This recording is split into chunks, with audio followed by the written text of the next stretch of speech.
इस सच्चाई से आंख कैसे मोड़ेंगे आने वाली संतानों के भविष्य की सोचिए।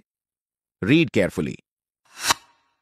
जब एक बांग्लादेशी मुस्लिम भारत पहुंचता है और अंबाला जिले में कहीं भटक जाता है तो उसके पास न पैसे होते हैं और ना ही वो किसी को जनता है।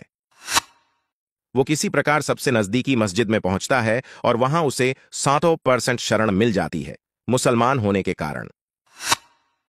हर जिले में एक शाही मस्जिद होती है जिससे शहर की हर मस्जिद जुड़ी रहती है। तत्पश्चात वो बांग्लादेशी अंबाला जिले की शाही मस्जिद में भेज दिया जाता है जहां उसे चोरी छुपे शरण मिल जाती है। हर जिले की शाही मस्जिद दिल्ली की जामा मस्जिद से जुड़ी रहती है।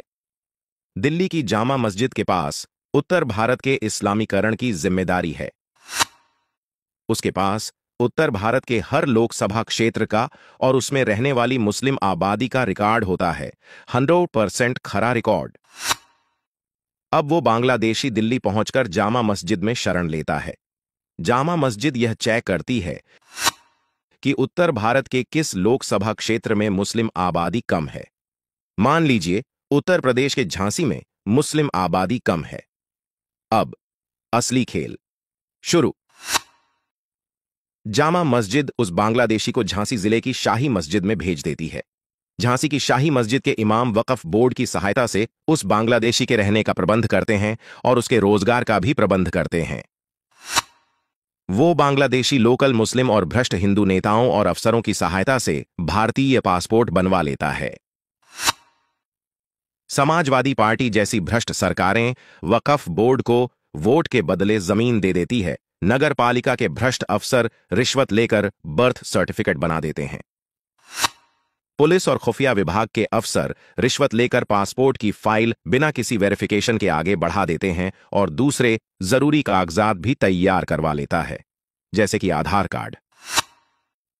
अर्थात जो बांग्लादेशी कुछ दिन पहले अंबाला शहर में बिना किसी पैसे और जान पहचान के भटक रहा था, वो झांसी जिले में रहने वाला एक भारतीय नागरिक बन चुका है।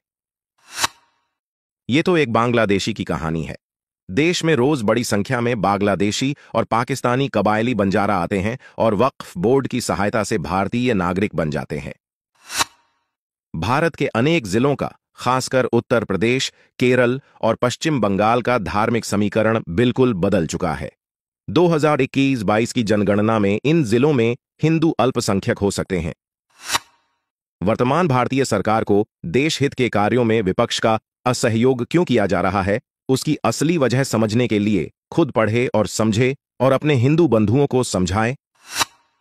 नया आधार लिंक कराने से महाराष्ट्र में 10 लाख गरीब गायब हो गए। उत्तराखंड में भी कई लाख फर्जी बीपीएल कार्डधारी गरीब खत्म हो गए।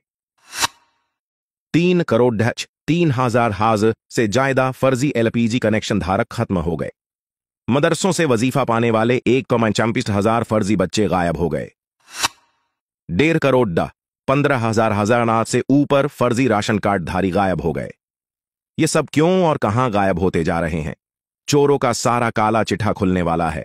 इसीलिए सारे चोर ने मिलकर माननीय सर्वोच्च न्यायालय में याचिका दायर कर दी कि आधार लिंक हमारे मौलिक अधिकारों का हनन है। चोरों को प्राइवेसी का कैसा अधिकार?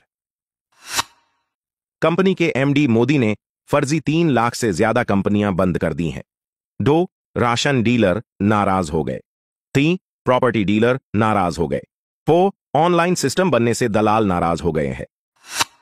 5 40,000 फर्जी एनजीओ बंद हो गए हैं, इसलिए इन एनजीओ के मालिक भी नाराज हो गए। 6 नो 2 की इनकम से प्रॉपर्टी खरीदने वाले नाराज हो गए। 7 ई टेंडर होने से कुछ ठेकेदार भी नाराज हो गए। 8 गैस कंपनी वाले नाराज हो गए। 9 अब तक जो 12 करोड़ लोग इनकम टैक्स के दायरे में आ चुके हैं, वह लोग नाराज हो गए।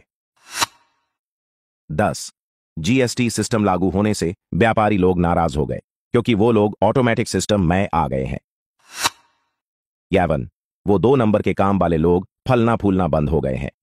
13 ब्लैक को व्हाइट करने का सिस्टम एकदम से लुंज सा हो गया।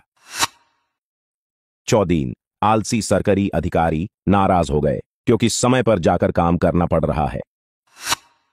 15 वो लोग नाराज हो गए जो समय पर काम नहीं करते थे और रिश्वत देकर काम करने में विश्वास करते हैं। 16 ₹10 महीना का कमरा और ₹300 महीना मैं खाना खाने वाला 7 साल तक मुफ्त की रोटी तोड़ ढलने वाला जेएनयू का छात्र भी परेशान है। मोदी से दुख होना लाजमी है। देश बदलाव की कहानी लिखी जा रही है। जिसे समझ आ रही है बदल रहा है, जिसे नहीं आ रही है वो मंद बुद्धि युवराज के मानसिक गुलाम हमें अंधभक्त कह कहकर छाती कूट रहे हैं। अगर देश के लिए कुछ करना है तो यह संदेश 30 लोगों को भेजना है। बस आपको तो एक का डीडीडी जो ढनी है, देखते ही देखते पूरा दे टीवीश जो डह जाएगा। बस जरा सा फॉरवर्ड्स करो, सिर्फ 3 सेकंड ही लगेंगे। वंदे मातरम।